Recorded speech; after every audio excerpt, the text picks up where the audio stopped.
mag-conflict kasi meron ng, Opo. di ba? At ang alam ko, ang mandate ng Senate Blue Ribbon Committee ay talaga namang mag-imbestiga. Si Senator Kiko Basan ay una, miyembro po ba ng Blue Ribbon Committee? Nag-apply siya. Nag-apply, nag-presenta kayo sarili, isama. Karaniwan kasi, susulat siya. Opo. Kung pwede sana, maging membro ako ng committee mo. Okay. Pinayagan ko.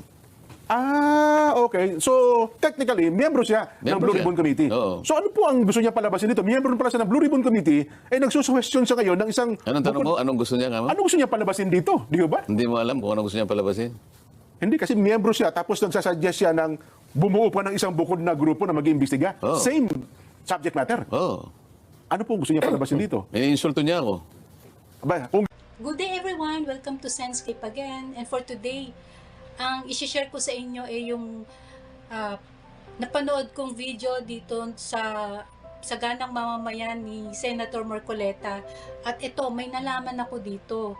Si Senator Kiko Pangilinan pala nag-apply kay Senator Marcoleta bilang member ng Blue Ribbon Committee. Siyempre, mabait si Marcoleta, tinanggap niya. Ang problema, nagtatag ng sarili niyang sarili niyang investigating body tungkol dun sa flood control.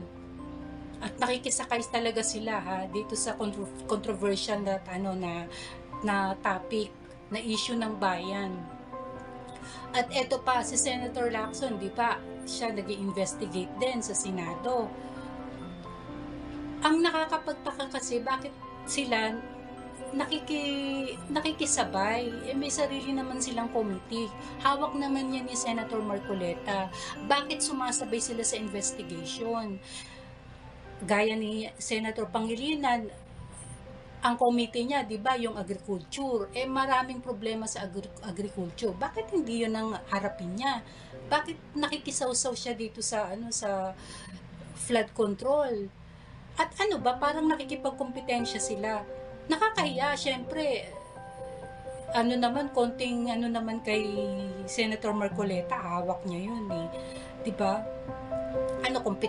Kompetensya yun. At pinagtutulong-tulungan nyo po, kesyo mga veteran na kayo dito sa Senado, at si Senator Marcoleta, neophyte lang. Aba, wag niyo siyang mamalitin, baka mamaya mapuwing kayo, di ba? Tingnan natin guys, panoorin natin yung ina-express ni Senator Marcoleta na parang sama siguro ng loob na dito sa mga veterano na to sa Senado, na parang minamaliit siya. Panoorin natin to guys. araw na sa Blue Ribbon at mayroon po motu proprio investigation. Dapat yan ang tamang wording siya ni nakaunang araw pa lang. Nakaunang araw pa lang, Kasi ang dami na agad. mukhang nabulabog na agad ang tubuhan. Ayun. Mukhang nabulabog agad ang palaisdaan, Sen. Hindi dapat yung nakaunang araw. Parang nanlamang tayo pag nakauna. Hindi. Gano'n, no? Unang araw pa lang. Yan, no? Simula pa lang Simple yun eh. Isang araw pa lang eh. Oo. Sa ganung kalawak na problemang kinakaharap ng ating bansa, isang araw pa lang eh. Laying the Napagdinig eh. predicate pa lang. Ika nga, sabi niyo, Sen. Biglang kung ano-ano na yung... Bakit teka, sabi nung isang... broadcaster, di ba, ilalaki yung palaging kahit na hating gabi nakasalamin na Pang-araw. Opo. kang mga gumagawa niyan, puro pasikat yan. Puro pasiklab yung mga yan. Puro epal. Ano kayang gagawin mo sa mga ganitong klaseng tao dyan? Hindi, ako naman, Sen, ako sa tingin ko, mukhang hindi kayo ang pinatutungkulan nun. Kundi siguro ay baka ibang miyembro ng Blue Ribbon. Kasi kung kayo po ang nandun mismo, solo kayo, malamang hindi magsasalita ng ganun po yun eh. Alam naman niya na yung committee, yung Blue Ribbon, yun ang talagang pinaka-major na committee na siya yung gaganap ng tungkulin na yun. Kapag nagpasaring ka ng ganun, dala mo na lahat. Totoo po. Pero kung sasabihin niya, yung nagpasikat, nag-epal. Palagay ko, hindi ako yun. tama po. Ako nagtatanong lang ako ng mga tanong na talagang very basic lang. Totoo. At sinabi ko naman doon, walang nagagranistan, walang magiging, walang kumbaga, wag kayong masyadong magpasikat, parang ganon. Ano? Totoo po. Wala tayong konklusyon na gagawin dito. Di kasi ako, ewan ko lang sa mga nakakarating din sa atin mataas po respeto sa inyo nun, Sen well, meron lang siguro kayong mga miyembro ng inyong komite na baka yun na nagpapabigat sa kanyang kalooban. Baka naman po ganun lang. Yung miyembro ng committee ko, kapatid niya Ay, teka, yun ang problema natin. Opo. Wala na akong problema doon. Si Nelson na makasasagot yan. Pag Di dapat mag-usap na lang silang magkapatid, di ba? Pero Ayoko naman pasukan yun. Ayoko naman pakialaman yun. Halimbawa, kumprontahin ko yung kapatid niya na nandun sa komite, mahirap naman yun. Hindi ako pwedeng makialam doon. Pero may napansin ako dyan, Senator, no? Nung nakaraang linggo ay kasi sa mga nakaraang mga pagdinig ng Blue Ribbon Committee, last week ay napansin ko parang sabi ko parang hindi tama. Meron ako napansin na parang para bang halimbawa maliligo ka diyan, di ba? Okay. Maliligo ka. Oo. Nakapagsabon na ay sinubon mo pa uli. Bakit? Tapos na maligo, ha? Anong napansin Hindi mo? kasi parang sa pagkakasunod-sunod ng pangyayari, ang pagkakaalam ko, di ba may privilege speech. Oo. Tapos after ng privilege speech, ay yun na, investigasyon na. Kasi yun ang kumbaga sa introduction di ba? Okay. Napansin ko na nag-imbestiga na, Nagsimula na? natapos na yung unang araw at meron na nakatakdang masusunod, may bukod pang privilege speech na yun din yung topic. Sa akin, bilang isang karaniwang taga-Masid at matagal na rin nanonood ng mga Senate investigation, ngayon ko lang nakita may gano'n na Mabuti napansin mo yon, Nelson. Akala ko nga walang makakapansin sa inyo. Ayoko namang talakayin yon na parang ako lang.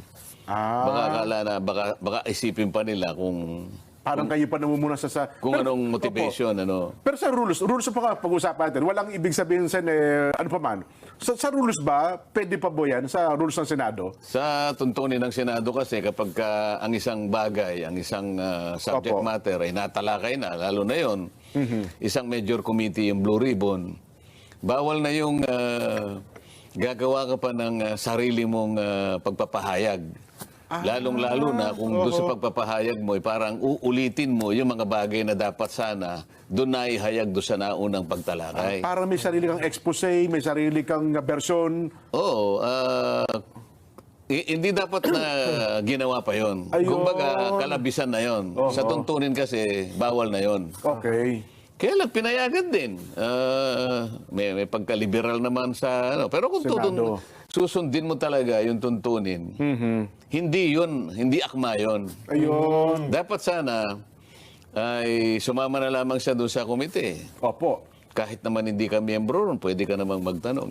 Lalong-lalo na kung At katulad doon na lang niya banggitin yung mga binabanggit niya. Pwede pala naman yun. Pwede naman yun Ayun. Oo. Kasi kung sasabihin niya na kamukha ng ginawa niya, meron siyang mga pinuntahang mga iba't ibang project. Actually, nabanggit na yung mga yun sa komite. Kasi ang pinag-uusapan lahat ng ghost projects. Ngayon, hindi ngayon namin napag-usapan ng detalye noon sapagkat ang sabi ko sa chairman at sa secretary ng DPWH, pinakamabuti isumite mo sa komite yung lahat ng initial findings mo doon sa mga ghost projects. Ayun. So, yung ginawa niya, nakatukoy siya sa kanyang pansariling pag-iimbestiga. Meron daw siyang nakita sa ganitong lugar, sa ganitong siguro, mga mangilan-ngilan yun. Pero hindi yun ang kabuuan. Hindi yun ang listahan. Nagtagumpay lamang siya dun sa may mga optics, may mga litrato. At saka yung presentation, may mga guni-guni, mga ganyan. Sa pagdinig naman kasi dapat hindi mo nasasamutan ng mga gano'n. Yun ang optics Yun ang sinasabi ng isang taong nakasalamin na hating gabi na Yun ang epal siguro. Oo. Yun ang pasikat. Di ba? Ayun, oho. Pero sa inyo, kasi wala akong narinig na binanggit kayo sa anumang pahayag na tinutulan nyo yun eh. Parang pinalagpas nyo na lang. Ay, ako naman lahat ng gustong magpahayag, kasi naitanong mo lang kung nasa tuntunin ba yun. Sa tuntunin, hindi ganun. Ayun. Hindi papayagan yung ganun. Kaya lang, may pagka-liberal naman yung mga tuntunin siguro. Lalong-lalo na, matatanda na sila ron. Opo. Ako naman, sabi mo Neophyte nga, na kayo. transfer lang. Oho. Bagong transfer lang ako di ba? Kasi kaya ko naman naitanong yan, Jensen. Para kasing, ito pakiramdam ko lang ha. Oo. Na kasi may investigasyon na, parang ang gusto nila, the privilege speech, Oo. parang ito ay introduction para sa isang bukod na investigasyon. Na pareho rin ng subject. Na pareho din ng, hindi ba? Katulad dito, baka nabasa nyo rin ito. Lumilitaw na, alam mo ito, si Senador Francis Pangilinan Oh. ay nagsabi na siguro mas maganda, meron tayong independent commission Oho. na mag-iimbestiga sa flood control project. Ang ibig mo sabihin, iba pa doon sa Blue Ribbon Investigation? Commission 2 eh. Ganon. At ito ay nauna, ay sinabi naman ni Senador Kiko Pangilinan, Oh. mas maganda siguro merong ipatupad na tayong isang batas. Magtayo na tayo ng Independent People's Commission. Ba? Oo, para yung flood control project ay imbestigahan na natin ng Independent People's Commission. Kaya sa isip ko, hindi kaya ito yung para bang nagtatayo ka ng bahay dito, Sen, di ba? Oo. Tapos nakita lang mukhang masasapawan tayo. Tayo rin tayo. Sarili natin. Yung una, naglagay ng mga plano-plano. Tapos ito yung mga magtatayo. Sino ang mga magtatayo? Ito po, si minungkahi ni Pangilinan na pangunahan ng komisyon ni dating Ombudsman Conchita Carpio Morales. Nako, oh. Kasama pa si dating DPWH Secretary Rogelio Singson. At isasama pa si Baguio City Mayor Benjamin Magalong. Aha. Ang ibig sabihin nito, Senjen, hindi lang plano ang inilatag eh. Meron pang detalye, di ba? Kung ano yung... So bukod na investigating body ito. Ito, independent body na ito. Sen, mukhang sa tingin ko bilang isang karaniwang mamamayan, baka magugulo, mag-conflict. Kasi meron ng...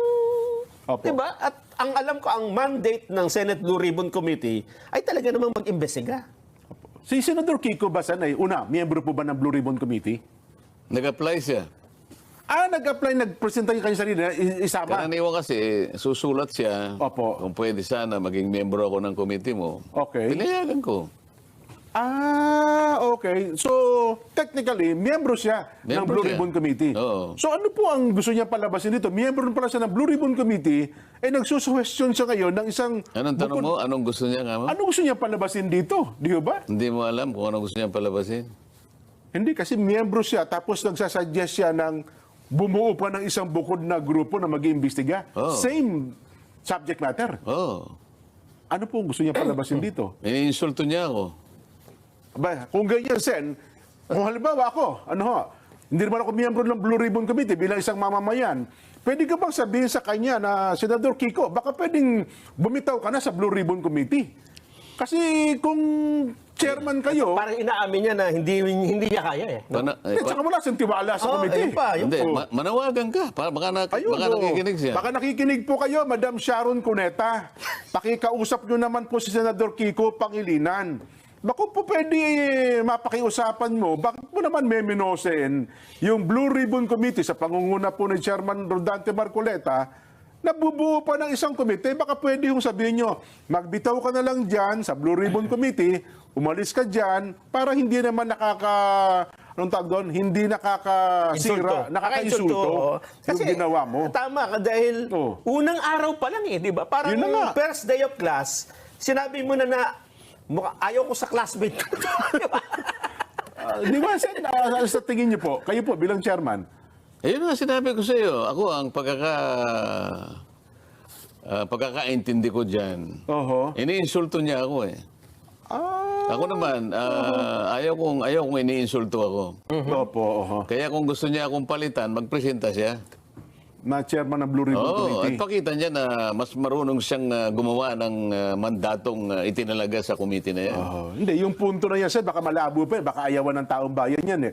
Pero ako sa tingin ko, bilang isa po na nag-oobserba, Sen, kung wala po kayong tiwala sa Blue Ribbon Committee, bilang miyembro, bumitaw na lang po kayo dyan. Sabihin nyo na lang, aalis na po ako, chairman ng miyembro ng Blue Ribbon Committee. Ito Wala nga, pala kayong tiwala eh. Talagang medyo, kaya ako nasasabi, yun ang aking pakiramdam. Opo. Katatransfer ko pa lang. Oho. Isang araw pa lang ang ginugol ko sa pag-imbestiga. Oho. At kung titingnan mo sa lawak ng problemang talagang haharapin mo at iimbestigahan mo, Opo. hindi mo nakakayanin naman ng isang araw. Oho. Ngayon, nakakaisang araw ka pa lang, sasabihin niya, nagpo-propose siya ng isang independent investigative body. Anong ibig niya sabihin? Nakaka-insulto nga talaga yun, Sen. Anong ibig niya sabihin? Oho. Di ba? At ang ilalatag pa niyang, i-recommenda pa niyang mga pangalan, dating ombudsman Conchita Conchita Morales. Morales. Opo. Hindi ba niya alam kung ano, yung ombudsman ay talagang katakot-takot ang corruption dyan? Bagay. Pagkatapos sasabihin niya, sabihin nila sa akin na ang ombudsman ay malinis na malinis. At walang corrupt dyan. Oho. Ako diretsahan ako eh. Lalo partikular nung panahon. Kay Secretary Babe Singson, wala akong ano dyan. Opo, opo.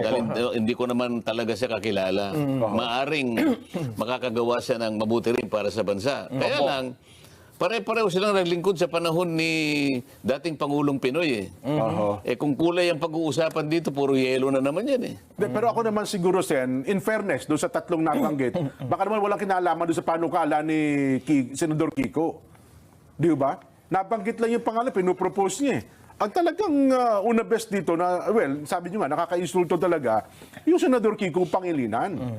Di ba? Sa tingin ko, ano yan, yung statement Hindi yun na ay- lamang yung committee niya ang ayusin niya kasi nagpapakadalubhasa siya na ayusin niya yung agrikultura ng ating bansa. Ako, Ayan. okay ako doon. Sapagkat ang dapat mong tulungan ay yung mga kapuspalad na mga magsasaka ngayon na hindi na nila malaman kung magtatanim pa sila ng palay o hindi. Opo. Oh. Anong gagawin mo ngayon? Napakahirap na ng kalagayan ng mga magsasaka ngayon. Hindi na nabebenta yung kanilang mga palay sa halagang kikita sila. Oho. Isip-isipin mo, anong kalagayan ng agriculture sa bansa natin ngayon? Kung tawagin subsistence farming. Subsistence farming. Alam mo kung ano ibig sabihin ng subsistence farming? Ano po ibig sabihin, Sen? Nagsasaka ka para mabuhay ka na lang. Wala ka nang may bebenta para sa ganun sarili mo na kumita lang. ka. Oho. Ito pambuhay na lang ng pamilya mo. Ito yung kaawa-awang kalagayan ng agriculture sa ating bansa. So, survival yan, Sen, pag ganyan. Pagkatapos siya yung kumuha ng agriculture. Oho. Abay, ang una mong tingnan ngayon, kung talagang pinuntahan niya yung buong Pampanga, sige, Ayan. halos binibili na lang 12 pesos per kilo ang palay. Yung hindi nabilad. Yung nabilad, nabilad 11 to 12. Yung hindi binilad, 7 to 8 pesos per kilo. Yan. Saan mo dadalhin ang magsasaka? Oho. Wala pa siyang nailalatag kung anong gagawin niya. Pakikialaman niya itong Oho. magtatayo ng independent investigative body. Nako. Hindi, subukan mo. Oho. Di ba? Ayun. Sana makarating sa kanya. nga. Kung wala ka palang tiwala doon sa komite. Yun daw kanyang proposal na yon ay nanggaling sa panukala nung isa pa. Oo. Tito Soto. Na mag-create ng isang independent People's Commission. People's Commission naman. Oho. Wala silang tiwala pala sa Blue Ribbon Committee. Questionin nila. Ayun, Di ba? naman. Yun ang Pwede naman proseso. kaming magdebate dun eh. Oo. Di ba? Kung ang pamamaraan ko, halimbawa, ayaw nila, magdebate tayo. Yan. Oh. Yun ang inihingi ng pagkakataon, di ba? Hindi naman nagsasalita sen. Hindi, kung magpo-propose kayo na hindi naman yun naiintindihan ng mga... Hindi, ako siguro, Sen, alam niyo, natakot sila sa nangyaring ito eh. Kasi ang tao, in fairness, so 100, parang 1,500 po ang pabor sa inyo eh. Pangit yung sa 100 tao, 1.5 ang pabor. Ibig ko sabihin, yung unang dating kayo sa Senado, Sen, mukhang iba agad ang dating eh. Yung tao kasi parang, sabi nila, nabuhayan kami ng pag-asa. Meron palang ganito, pwede palang gawin ng ganito. Ako muna, ako naman, ha? Oo. Ang analysis ko dyan, Jen, ang tingin nila dito ay ang tinitingnan nila dito yung 2028 election eh. Oo. Kasi mukhang nasa pawa na sila ng Rodante Marcoleta. So hindi sila makaangat-angat ngayon. Sabi niya, paano tayo aangat ngayon sa 2028? Paano tayo magpapakitang gilas? Nasa pawan tayo. Ang mainit na issue ngayon, flood control. Paano natin ipapasok yung agriculture? Ikaw, anong ipapasok mo? Hindi, flood control din kasi ito mainit. Oo, binigay nga sa akin ng Blue Ribbon. Kasalanan ko ba yun? Oo. Oo. Yun na nga. Wala namang, hindi naman sila nag-apply siguro ron. Oo. Oh, nung ako, sabi ko, pwede nyo bang ibigay sa akin yan? Wala Ayan. namang kumontra. Oho. Tinatanong ako kasi. Sabi ko, gusto ko sana yung Blue Ribbon. Oh, po naman. Oh, pwede naman nilang hindi ibigay sa akin. Hindi, naibigay ko na kayo, hiningi ni ganito eh. Wala naman eh. Sabi ko, kung wala, di kukunin ko. Wala naman eh. Problema ba yun? Yun na nga. Sa kabila ng mga pangyayari ito, Sen, makaka-apekto ba ito sa mga susunod ninyong pagdinig? Kasi Sa baka Lunes, particular sa Lunes. Oo. Kasi in-expect, Baka- meron pa isang senador na nag-privilege speech din eh. Parang hinihiling pa yata na, ba't nyo kasi naman ako inunahan, meron pa akong mga gusto sabihin eh. Di ba? Lunes na pala naka-schedule ito. Sen, yung second hearing nyo. Oh. Hindi nga, nung una nga, nagsalita na nga rin yun. Opo. Dapat sana kanya hindi sila nag-hearing muna yung araw na yun eh. Dapat pinauna nila ako isang araw na lang sana. Pinauna mo na yung kanyang privilege speech. Parang yung kariton kanya, siyang humila kanya sa kalabaw. Oh. Sabi ko naman sa sarili ko, bakit kinakailangan ko bang tanungin lahat ng mga kasama ko sino yung magpiprivilege speech dito? Mandato ko ito eh. Malay ba natin na mayroon pala sila ganun? Ako may pananagutan dito eh. Ayun na nga po. In-announce ko naman yun eh. Oo. Naka-announce yun. Sa ganitong araw, magsisimula ang pagdinig ng Blue Ribbon Committee. Lahat alam. Ayan, O opo. di sana sumama siya doon. O ba't pinili niyang magpakatahi-tahimik pagkatapos na makapagsagawa ng isang pagdinig? At saka siya ngayon, Magpi-privilege speech para siya. kahit na hindi na pinapayagan ng tuntunin, sige, pinakapagsalita pa rin. O ngayon, nung malaman niya na naman sa Lunes, magsisimula yung pangalawa. Opo. Nag-manifest sa floor, sabi niya, sana i-reset yung September 1. Bakit daw? Yun na Sapagkat, talaga naman, oo. nagkataong kanya na magsisimula yung pagdinig ng DBCC. Yung budget opo. na ito. Opo, oo. Sabi ko naman sa sarili ko, di pumunta ka doon sa DBCC. Oo nga naman. Malaya ka namang pumili kung saan ka pupunta eh. Bakit i-reset na naman? Kaya parang talagang parang ayaw nila na nakapagsisimula ako ng pagdinig. Oho.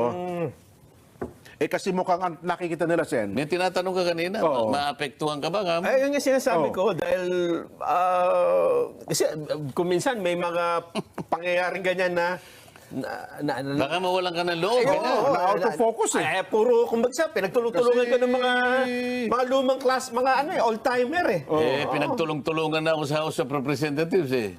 Oh. Sa bagay. Oo. Oo nga naman. Parang namang nakalimot na kayo. Kamakailan lang ito eh. Pinagtulong-tulungan ako. Ako na lang ang natira. Pati hopya, kinuha pa nila. Oo. Oh, ano nangyari? Nakalipat tuloy ako ron. Ayun. Pagtulong-tulungan nyo uli ka ngayon. Baka may ibang... Bahala kayo. Akala mawawalan ako ng loob. Masisiraan ako ng loob. Sumakay na silang lahat.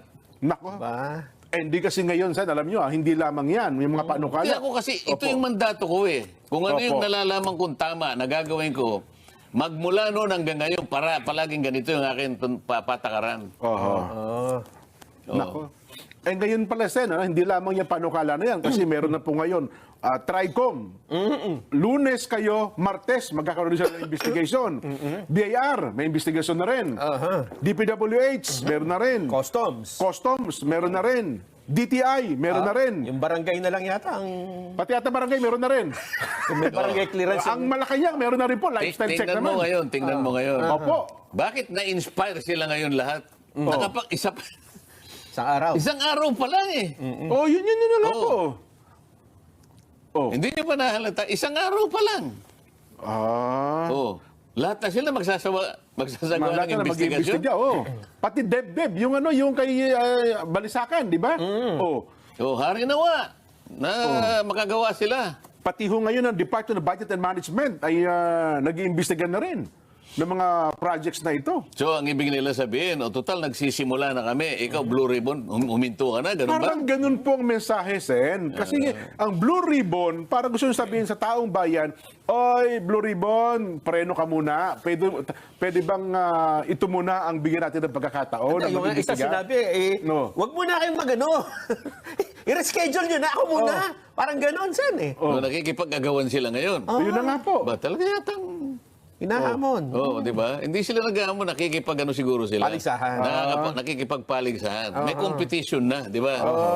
So- di maganda kasi ang taong bayan nakikinig. Ha? Sumusubaybay. Opo. Pagka competition, makikita nila ngayon. Alam mo, pagka ang competition healthy, Tama. Healthy makikinabang competition. ang makikinabang ang taong taong bayan. bayan, opo. Makikita sino kaya talaga sige. O makikita nilang pagkakaiba ngayon. Hindi kayo maguluhan, Sen? Kasi sa dami na mag-iimbestiga, sa halip na healthy competition, ay maguluhan pang isipan ng taong bayan. Sila ang magugulo. Yung iba. Ngayon lang kayo nakaisip ng ganon? Kung merong nagsimula? Oho. Oh, nakita siguro ng mamamayan, parang tama yung landas na tinutuntun nito. Yun na nga. Hindi siya maingay. Oho. Simple lang siya. Ang mga tanong, kitang-kita, maliwanag. Oho. Di ba? O ngayon, tsaka sila ngayon magpapaligsahan. Oho. O di ba, hala kayo sa buhay nyo. Biglang dumami ang mag-iimbestiga ngayon. Thank you for watching. Please like, share, and subscribe. God bless.